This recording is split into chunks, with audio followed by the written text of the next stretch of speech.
What up, YouTube? It's your boy Duse Beatz coming at you live from the Duse podcast. I want y'all to hit that like. I want y'all to hit that subscribe for me one time. And today on the podcast, we got a Reno pioneer in the building.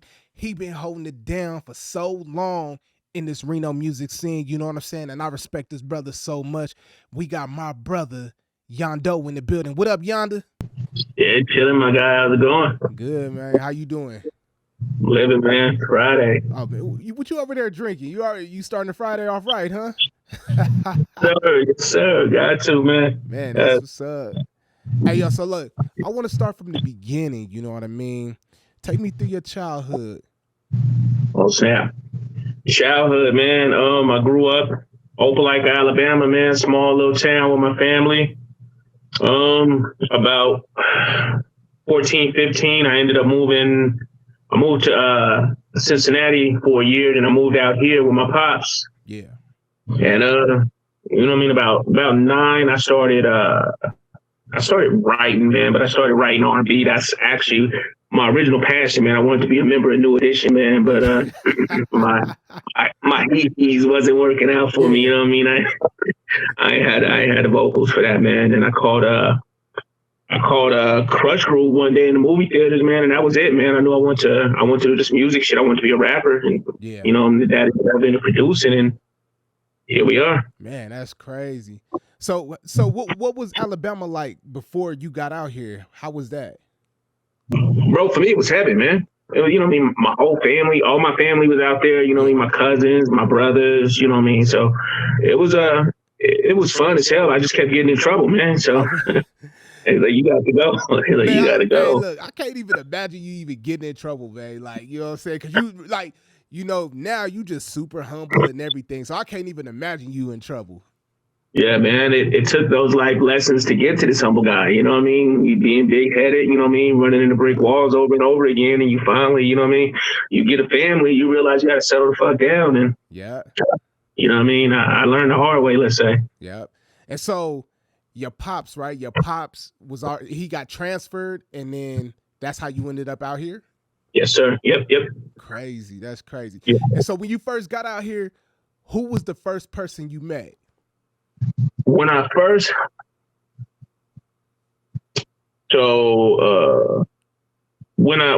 out in the summertime, it was me and my brother. So I wasn't when I got to school, first cats I linked up with was Rashard, Cam, a lot of cats over at Worcester. I remember Damon, Kyle, those cats. Those are like some of the first people I met when I moved out here, you know what I mean?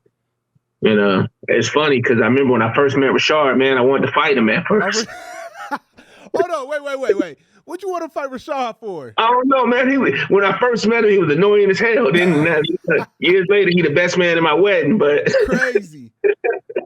Where Rashard at? He in Vegas? Yeah, he's in Vegas right now, man. Oh, okay. Yeah. That's crazy.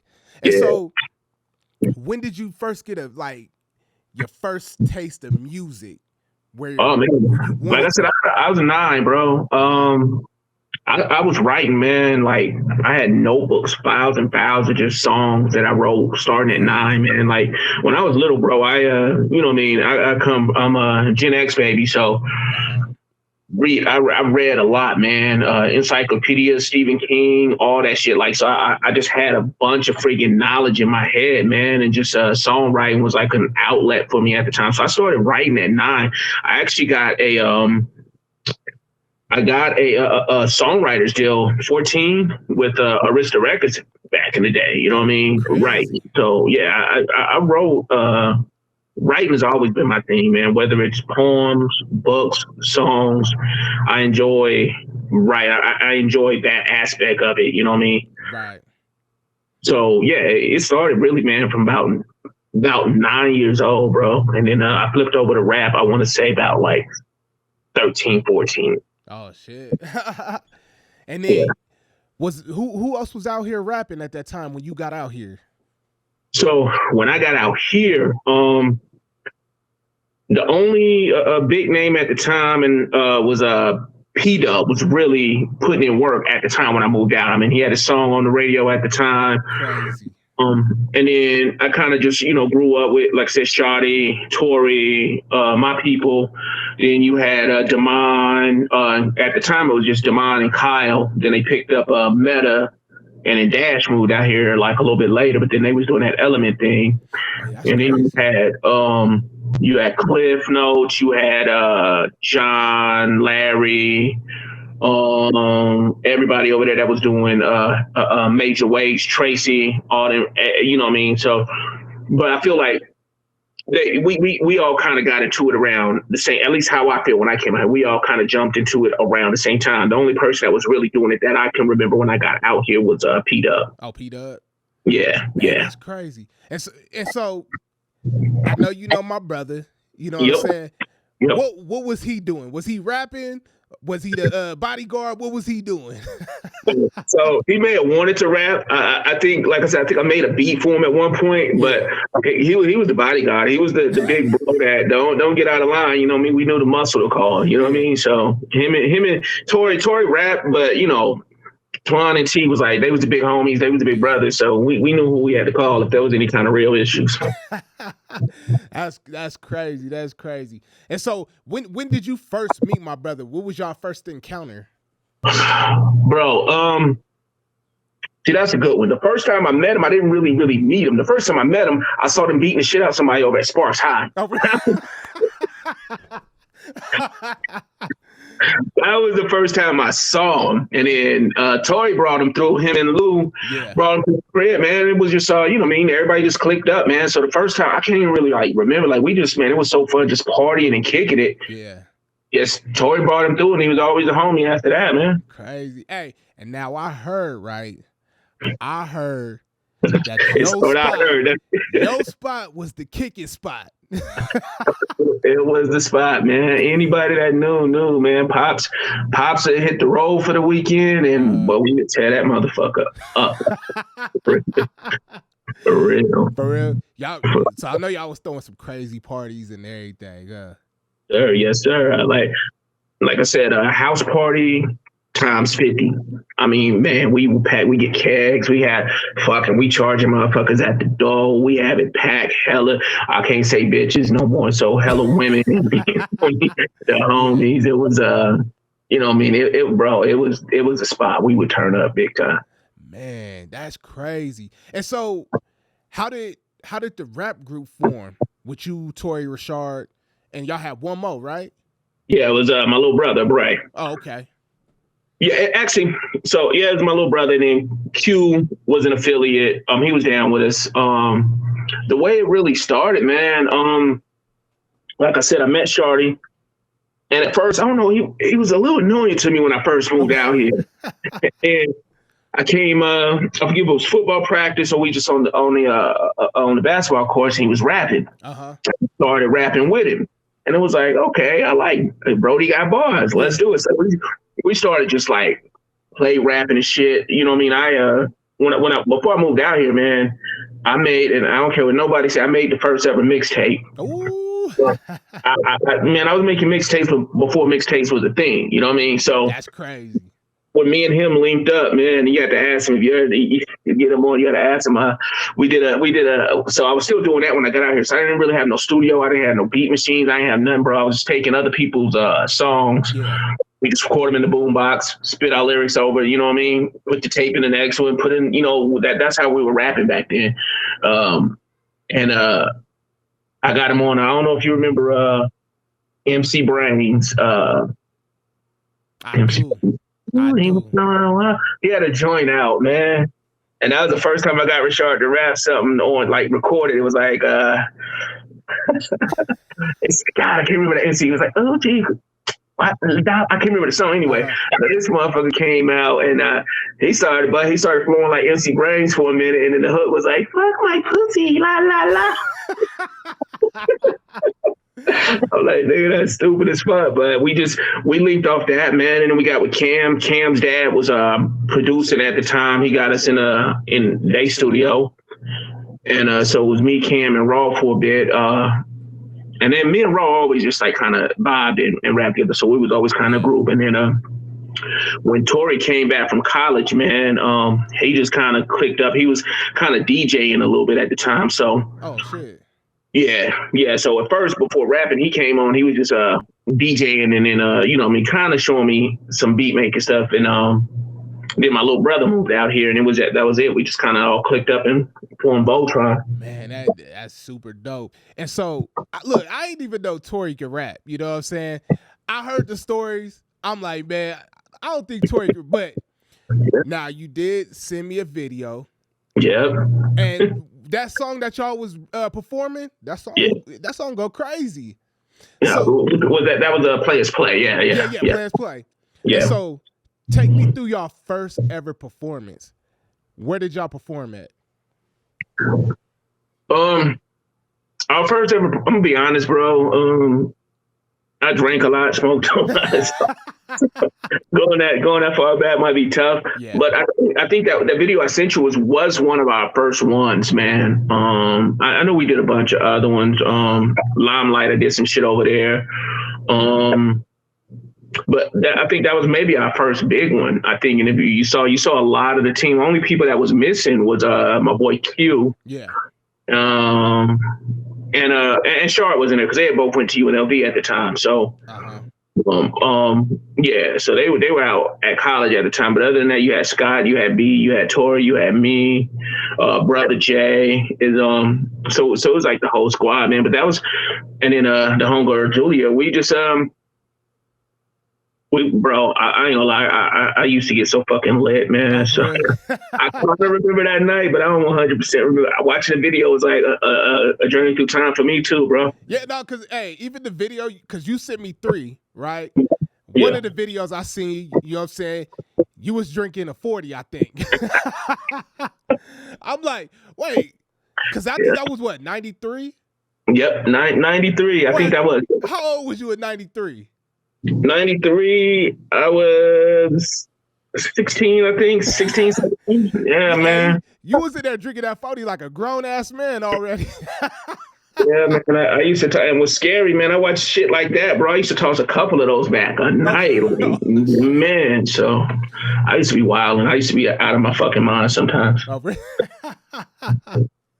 Hey, man. Hey, but it's dope seeing, like, how you progress, you know what I mean? Yeah. And so, you didn't end up going to that convention, right? Remember the biggest convention that came out here to Reno when it was the Hilton? Yep. That was the Impact convention. Yep. I missed. I was in Vegas at the time for that one, so I missed that. I hear all the stories, and frightens the hell out of me, man, because I don't know if I had been, I would have been rapping with a lot of them cats, and I know it. So, yeah, and I missed that, man. That's like one of my biggest regrets that I wasn't in town for that one. Yeah, man. You know, Twan, he told me all the stories, you know, about Big Pun was there and a whole bunch of R&B artists, rappers, comedians. You know, even I had Cliff on the last episode, and he was talking about it too, and he was like, man, he said he just left work just to go to that convention because it was so big. Now, I wish I had been in town, bro, because everybody that was anybody in the industry at that time was at that convention, bro. I mean, from what I understand, they turned that motherfucker out. Man. And so why you think they never bought it back though? I heard it was wild, bro. So I'm not 100% sure why they didn't bring it back. I wish we could get somebody on some kind of organization level that would, you know, put something together like that, because that would be massive. Because the reality, Reno got a lot of talent, man, and I think that's all it needs is like the right ears to hear it, man. And somebody gonna pop. I guarantee, shit, you, man, your beats. You know what I mean? Fucking with E40, man. Yeah. Not too many cats. I mean, you doing shit that a lot of cats only dream of doing. Right. You know what I mean? So like to get you on a grander. I mean, you already there, but get you on a grander stage. You know what I mean? Some of these cats, I 100% believe that would benefit this, because I truly believe that it just take that right person to pop out of Reno and then get them eyes on. There's talent out here. Oh yeah, it's just, you know, getting the eyes and ears out here. Have you heard Lou's son? No, not yet. You Is ever he heard dope? him? Yeah. He dope. He dope. I ain't gonna lie. He doing his thing too. I think if he stay focused, Like So he could be one that makes Reno pop off. Like, you know what I'm saying? He got talent. You got yeah. to listen to him. You know what I mean? Well, shit, send me a link. I'll check him out for sure, man. I like to support local. Like I'm that guy. Like you ain't gonna see me all cheerleading in the front, but Yeah. I'm supporting. You know what I mean? Somebody drops something, I'm buying it. You know what I mean? Right. You know what I mean? I'm trying to support because I've been here long enough, man, to see some very talented individuals not make it, but I still see a lot of talented individuals out here that deserve a shot. Oh yeah. You know what I mean? Yeah. And the flip side is the way the industry is right now. We don't gotta wait for them to come give it to us. Let's go get it. Right, you know? right. Man. So, and so let me ask you, what clubs out here was popping back in the 90s? You know, I love the 90s stories. You know what I'm saying? Bro, the 90s for me was the perfect time, bro. We didn't have this. The internet wasn't really popping like it is now, so you can get out and do a lot of wild shit, man. Clubs that was popping back in the 90s. The Limelight was on the back nine. That's where I won my first rap competition. Was at the Limelight. Crazy. Won my first rap competition in my pager. Then you had Hacienda. You had Reno Live was popping. I opened for the Alcoholics. Oh damn! At Reno Live, yeah. And we did a New Year's show that was so lit, but I was so fucked up. I'll never forget. I was so fucked up, man. But Reno Live was popping. Hacienda, Limelight, Blue Max. I know I'm missing some, man, but them were like the main ones for real. Man, like I said, like I love them stories from the 90s. You know, my brother, he always telling me how wild it was. I just had to get some validation because, you know, he been telling me this shit ever since I was little. You know what I'm saying? And then I talked to Cliff. Cliff said the same thing. And now, you know, you damn near saying the same thing too. You know what I'm saying? Reno was popping back then, man. It was a beautiful time. It was a beautiful time. Yeah. Now, do you think back then, was it more violence back then than now? So I think there's more violence now from almost every other day you're hearing about somebody getting killed. Right. Back then, you know, I mean, cats might go, you might see somebody you ain't like, they might scrap here or there, it might be a fight, but it was rare that somebody lost their life. Yeah. Behind a beef like that, you know what I mean? The handful of people that I did lose out here, none of them was really over a fight. There was one he was at the fight, but other than that, it was always over some dumb shit, you know what I mean? And only homie I lost that got was due to being shot was E. You know what I mean? Other than that, it was, you know, usually accidents, you know what I mean? Yeah. So it was the violence right now in Reno, but I don't think it's from Reno natives per se. I think it's an influx of everybody coming in out of state.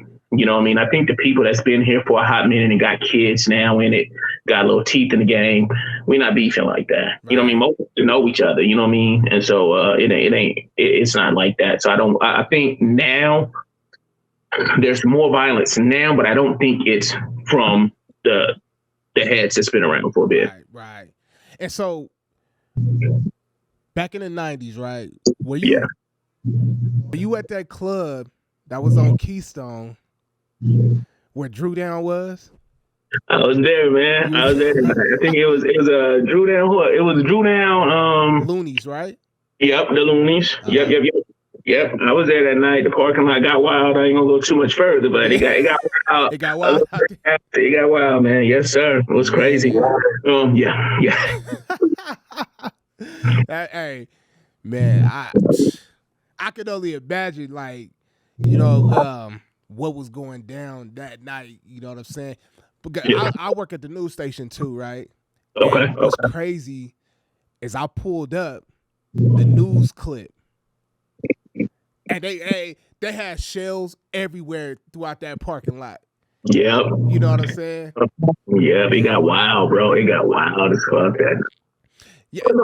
nobody lost their life. It get wild like that. But I mean, regardless of where you go, a lot of places you go, it's gonna be like that. And rap wasn't new per se, but it was a little. It was like, people turned up. You know what I mean? You got out there turned up. You know what I mean? And that's really what it was, man. Man, and I know you a family man. You know what I'm saying? But you got any groupie stories? You got like one wild story you could tell me, man. That involved my brother. You know what I'm saying? I ain't trying to get him in trouble, but oh man, damn, I got a lot. Regina, put your earmuffs on. Oh man, keep it slightly PG, bro. Okay. We used to damn man, I'm saying this okay. We used to go down on the strip when the strip was still popping. Yeah. Swear to God. And we just pick up chicks, bro. Okay. Left and right. Get car. It'd be like 2-3 carloads of us. Grab chicks, go back to the spot, and or it'd be like mad orgies. We had these chicks, these Canadian bros, came out of dick sucking contest, bro. The homie got so mad. I ain't gonna say which one. Your brother was one. He was there that night.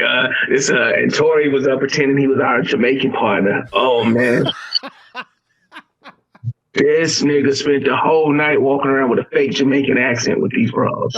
But at some point during the dick sucking contest, the chick that won, she put in work. I ain't gonna lie.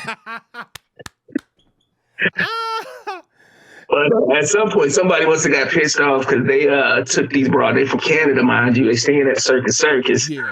Somebody took their clothes and dipped off to the cut. Damn. Left these bras at the house naked. Oh, hold on, it was at your spot? My spot, Nate. I'm trying to say y'all got to go home. Yeah. We got to get y'all back. He got pissed, took this shit back to I don't even know what the fuck he did with their clothes to this day, man. To this day. I gave him, bro, some sweats and a t-shirt and was like, yeah, go. Hey, hold on. Did your pops ever catch y'all? He knew about it. He knew about it. Usually we do it when he was out of town for the most part. Yeah. My stepmom was around for a lot of them. I mean, she'd come out, be like, as long as we got food, she ain't give a fuck. She'd be yelling at us and that's all. Y'all got no goddamn food in this motherfucker? Like, damn. Yeah. For the most part, I'm not gonna say he didn't trip. He didn't, your teenage son in here doing shit he shouldn't be doing. You know what I mean? He didn't it wasn't like he condoned it or whatever. I'm not saying Pops was all like, yeah, I'm good. That's my son, but yeah. He was always one of them dudes that, you know what I mean? And I think that's one of the things I took as far as raising my kids is just like, you're going to learn your mistakes, but you're going to learn it like by messing up. You know what I mean? Wow. If you coddle, and that's part of the problem we have right now is everybody's coddling everybody. You know what I mean? Everybody in bubble wrap. So you don't get to fall down and hurt, hurt yourself like I did back then. You had to learn the lessons, you know what I mean? You had to turn up and get thrown in jail for the night to learn I don't like being here. I ain't going back, you know what I mean? So. And let me ask you this, right? How many kids you got? Shit, I got 6 right now, my guy. Shit. Yeah. I wasn't expecting that. I got 6 kids, and I just had my second grandchild 3 days ago. Yeah, I'm a little man, so. Man, that's what's up. Did any of your kids want to follow in your passion too in rap or do music? So my 2 youngest sons do. Yeah. I never really truly pushed them towards it. They would see me in the studio. They come. I got videos of them hanging out with me and kicking it with me in the studio. But I never pushed it on them. I never, it was like their decision if they wanted to. That's always been how I like. Whatever my kids say they want to do, I'm gonna guide them in it, but I'm not gonna force it. Right. So, my youngest son raps now. He was actually on my last project I just did, and his brother actually produced the beat. And so his brother likes to produce. He does a lot of production, and then he likes to rap. You know what I mean? So I'm letting them do it. I give them a little guidance and stuff here. When they really ready to start pushing it, then I'm gonna be here to help push it. But I want them to make sure they hone these skills first before, I mean, I put them on tracks if I'm working on something, if they hear something that they like, or my son, I'm regularly telling him to make a certain style of beat for me that I want. But when they're, they hustling on their own. When they ready and they want me to jump in, I got them. You know what I mean? It's always gonna be like that. I got them with that. And so did back in the days, did y'all ever have any kind of deals or anything when y'all was working? So as a group, when we were with FC, we did have a contract thrown out. I forget, it wasn't like a major deal. It was like an indie label, but it kind of fell through. As a solo artist, I signed a couple deals, man. Those deals is kind of why I went incognito for a few years, bro. The first contract, I won't say. It was we was in there, we was working, man. Doing tracks, T Nutty, a lot of cats. But the homie passed away. Yeah.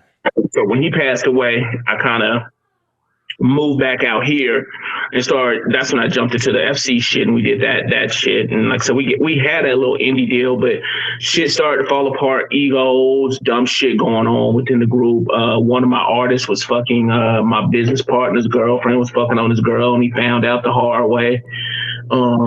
This motherfucker is hard-headed. Yeah. And then so that's kind of what that whole thing fell apart. And after that fell apart, I stopped rapping for damn near it's about it took me about 5-6 years before I did anything else musically. I just had to take a step back. I was burnt out, wasn't happy anymore, and I didn't feel creative for a while. And there was like a period when I was doing that. And I ain't trying to like toot my own horn like I'm some mad genius or anything, but I really felt like I was making all the beats. I was coming up with all the song concepts. This is what we got to do. Plus, I was pseudo managing the artist. You know what I mean? Co-CEO of the label. So I'm also trying to get my business part in the game. And it just got draining to be, stretched in so many different directions. So when everything was apart there, I was like, I was done. Then I ended up coming back. I put together the single. I was producing for this cat. And the label he was on signed me. And so I was on working on the album. I had a bunch of tracks. Shanti was producing a bunch of tracks for me for this project. Yeah. About halfway through the project, Shanti hit me up. He's like, "Hey, bro, I ain't got my money yet." And I'm like, "Huh?" I'm like, so I go at the label. I'm like, "Yo, Shanti just hit me. I mean, he producing all these tracks on my album. Y'all ain't paid him yet." Yeah. They go, giving me a whole run around, a bunch of bullshit. And it just got to the point where I ended up paying Shanti myself, and I'm still cool with Shanti. But I mean, they were trying to, if I pay him, they gonna sue me, blah, blah. It just got real out of hand to where I had to go and cash out my lawyer to get me out of that contract. And then that almost burned me down. I was like, I ain't never signing another contract with nobody ever again. Because that was like, I don't even understand the reason of not paying the guy. You know what I mean? The tracks, they come out, they loving the tracks I'm doing. They saying they dope. They ready to drop this album. But you ain't cashed the man out. You know what I mean? That's bad business all the way around. That make me look bad. Like, you telling me not to pay him, but I mean, like, nah, we paying him. And it worked out. Those some of my favorite tracks is the tracks I did with him. Man, that's crazy. That's crazy. And so, how many albums did you guys do as a group? So as a Fight Club or as a Fight Club, we only did 2 albums. Okay. I'll tell you a funny thing about both albums. So the first Fight Club album evolved from my solo album that I was doing when I was in California. Oh, okay. And then I came back out here, and I started working with Mecca. Got locked up about halfway through the album, so we couldn't. So if you go back and listen to that song, the album, it sounds more like Mecca isn't on as many songs as he should have been, because the Fight Club, initially it was me, Mecca, Brother Jay, Scott, and John. John ended up going to Texas. Scott moved to LA, so it was just me, Mecca, and Brother Jay. Yeah. Mecca got locked. So if you go and listen, you'll start hearing just me and Brother Jay, and I start pulling tracks off my solo album to kind of fill that album out. Mecca gets out right at the end of that album. When we released it, he gets out, and so we start on the second album. That's why you hear Mecca more on the second album. But that was also when the drama started. You know what I mean? Because people in the group started thinking they were superstars and bigger than what they were, and we were nobodies. You know what I mean? We were still trying to make a name for ourselves. We were, truth be told, we were selling, and we were one of the few groups locally that were getting paid to perform. You know, most of the time these promoters hit you up and they want you selling tickets. Exactly. Like, we had regular spots, you know what I mean, offering us money. We our record release party for the second album, I think to this day we may be the only one. I could be wrong. I can't recall anyone else, but we were the first artists to book Lawler Event Center and pack that bitch.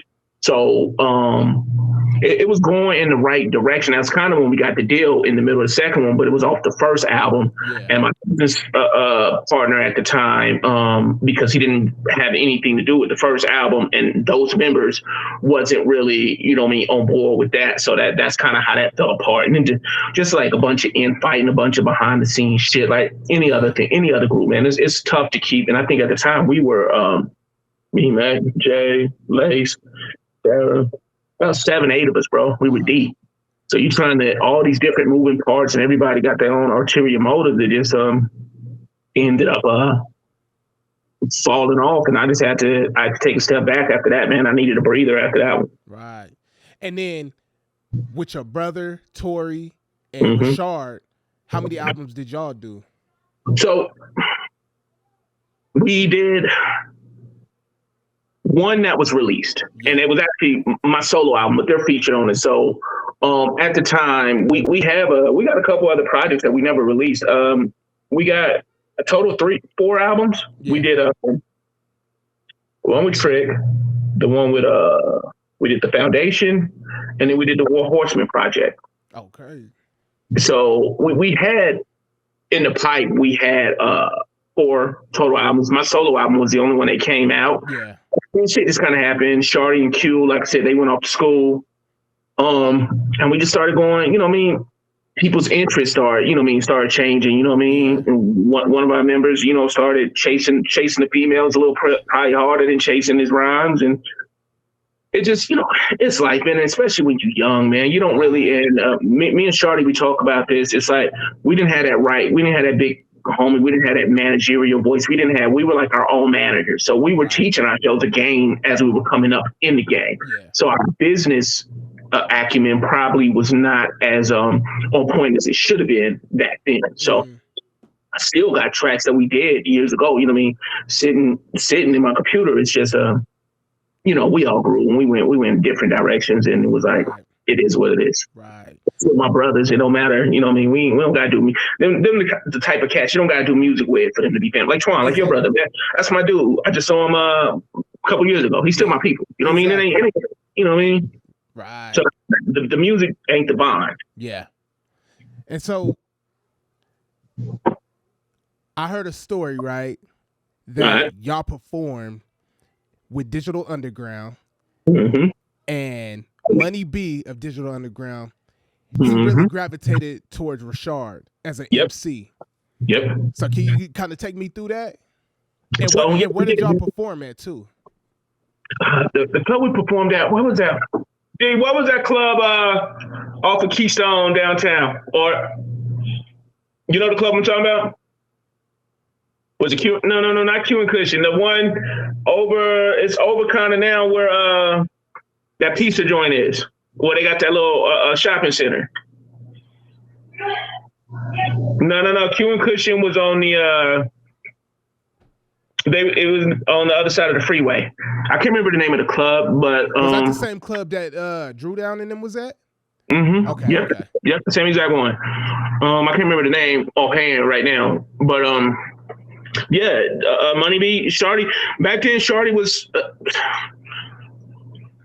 You know, I'm gonna put my ego to the side. Shorty was probably the best out of the group. Yeah. Knucklehead. No, not Knuckleheads. Knuckleheads was the other little joint. Yeah, I can't remember it.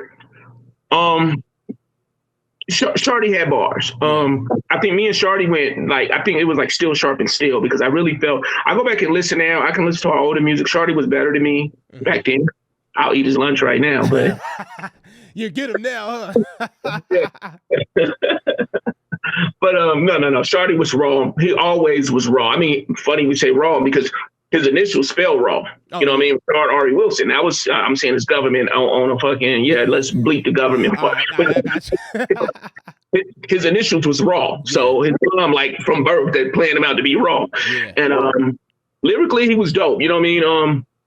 He had a weird kind of rhyme style where it was in and out of the track, you know what I mean? But it was offbeat, but it was dope. And what he would say, some of the words he would put together, you'd be like, oh man, like I'm trying to think one of my favorite bars. Give me a second, I'll come up with one. But that dude had some of the dopest bars I ever heard. We even invented a style. Me and him had this style. And at that show, we performed it. Yeah. We called it the back burner flow, where we would just kind of vibe in and out. He'd be rapping on the song. He'd rap, say his line, and I jump in and say my line. And then his line would rhyme off of what I just said. And I jump in and rhyme off of what he said. We call that the back burner flow. Because we we just burning each other. We got each other's back and we burning it. Yeah. And, but they wanted to sign him. But it's funny you say that, because we were literally just talking about this like a month or two ago about we just didn't have the right guidance. At the time, it was like, we're like, nah, I'm loyal to, if you ain't fucking with my people, I ain't fucking, you know what I mean? It's got to be all or nothing. And at the time, it wasn't, we weren't thinking big picture. All it take, like I said earlier, it take one person to get on. I'm guaranteeing you, one person get on and put on. You can put the city on the back with you. You know what I mean? And so that's kind of how, as we're older looking back, like we should have kind of went down that path, but we didn't. We were young, too immature, and it didn't happen like that. Element and them ended up rocking with Digital Underground, which was big for them, and they big for the city. I ain't gonna lie, they put on. You know what I mean? So love and respect there. I think if Shardy should have been the one out of our clique to get that first shot, and it just didn't happen. Is he still doing music too, or nah? He'll probably put out a song every 5 years. I hear something new. He was out here. I was bumping a new album for him, like I said, about a month ago, and you can see he was all excited, like, "Yo, you got something for me? Let me get on. And then I sent him a track. He's like, "Well, I'm retired, right? But I'm gonna write to this. Okay, cool." So we'll see. I got a new project I'm working on, and hopefully, it'll be great, because me and him haven't rapped together in decades, bro. And it'll be great to just get my bro on the track. Yeah. Hey, I got to give you some beats, man. You know what I'm saying? I was gonna ask, man. Yes, please. Man, give me some beats. I need some fucking Deuce for real, man. Like, and that's really what I want to showcase. It's funny I say showcase, like, 'cause I don't know how many people know I produce, but I like to rap on other people's beats anyway. I don't like to rap on my own stuff. I like to produce for people, but I don't like to rap to my own stuff. So yeah, I would love, man. I would be humbled. I'd be grateful. Let's do it, man. Yeah, we definitely got to do that. So yeah, that's interesting though that you produce. So what was your first beat machine that you were making beats on? My first beat machine, it was this keyboard. It was a Roland S50, and then I had a little mixer that had like a 4-second sampler in it. And then eventually I picked up this little box called the Yamaha QY. I think it was the QY. And that's where I started. That's where my beat making career kind of started, was there. Yeah.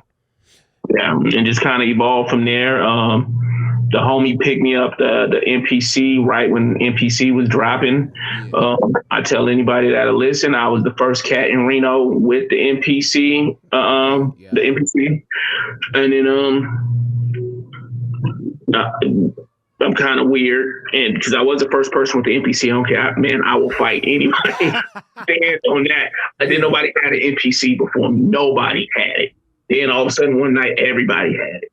And I'm really weird about how I do music. If everybody's doing something, I want to go to the left. You know what I mean? Right. If everybody's over here, I want to go in the opposite direction. I don't want to be like everybody else. So as soon as everybody was rocking at NPC, I went and got the NB8000. I saw Jermaine Dupri and RZA was hyping up the NB8000. I was like, say less. So that whole second Fight Club album, I actually made on the NB8000. Crazy. Yeah. And then so now everybody's running Ableton. So I was doing Ableton for a bit, but then I flipped over to Machine just to be slightly different. But then I'm seeing the motif. I'm like, man, I'm like really jealous. I got rid of some of my boards. I used to have the motif. I had the Triton rack. I still got my JV 1010. I had the XV 5080. Oh, crazy. Yeah, but once I went digital, I got rid of all my analog, and I'm kicking myself, bro. Like, why did I do that? Yeah. I missed that Yamaha. I got all of them in like kits that I can load up, but it don't sound like that board. I know that board, that Yamaha was it was the NB8000 and the motif, man. And then I sprinkle in a little Triton here and there, man. That was heaven. Going crazy, huh? Yeah, hell yeah. Hey, yo, I was peeping this out, right? Because I was on YouTube. Yeah. I did not know that you was battling.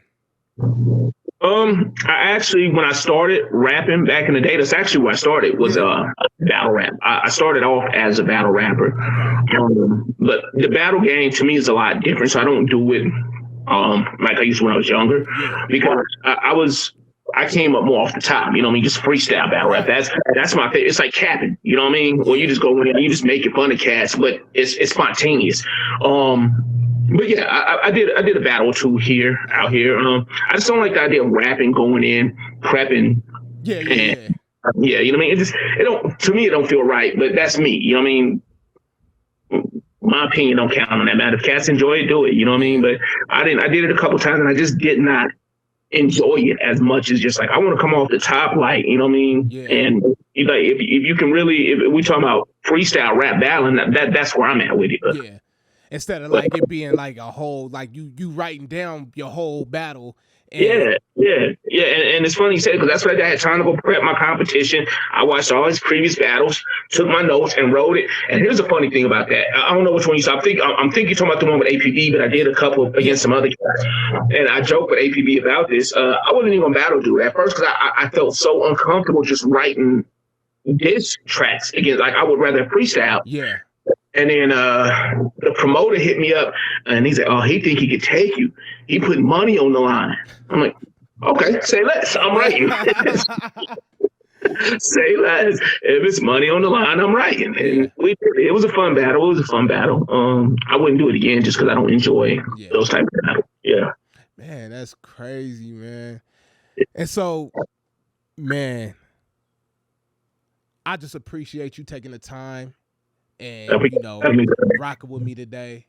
You know, I love hearing the stories from y'all. It honestly, like, the stories keep me going. You know what I mean? Because I was there, but I wasn't there. You know what I'm saying? Because I'm just too young. And, you know, all y'all accomplishments and stuff, that's what keep me going. You know what I'm saying?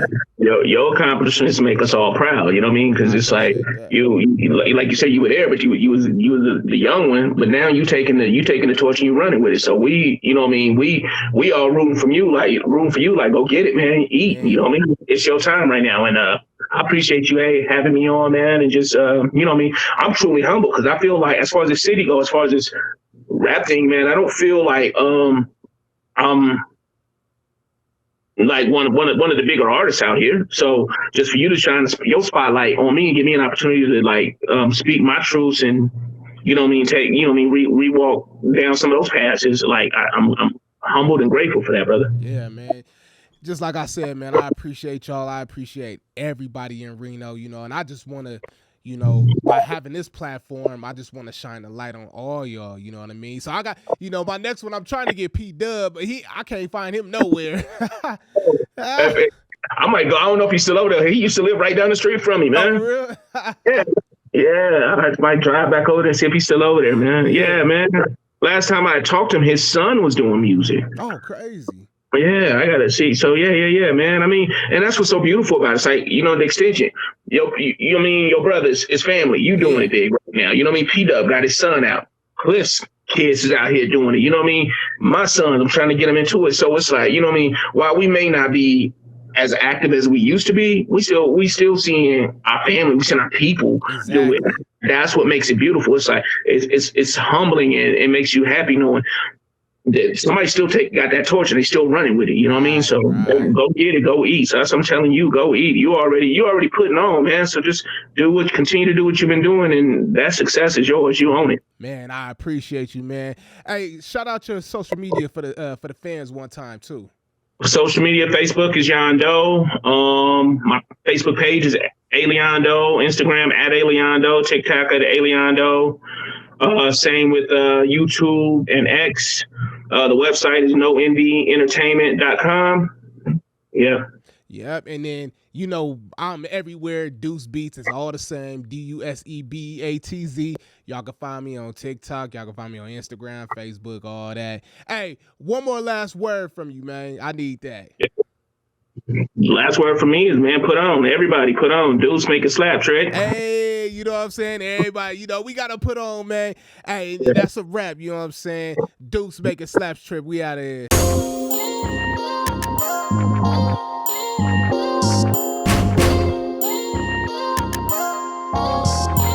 Deuce, make it slap, trip.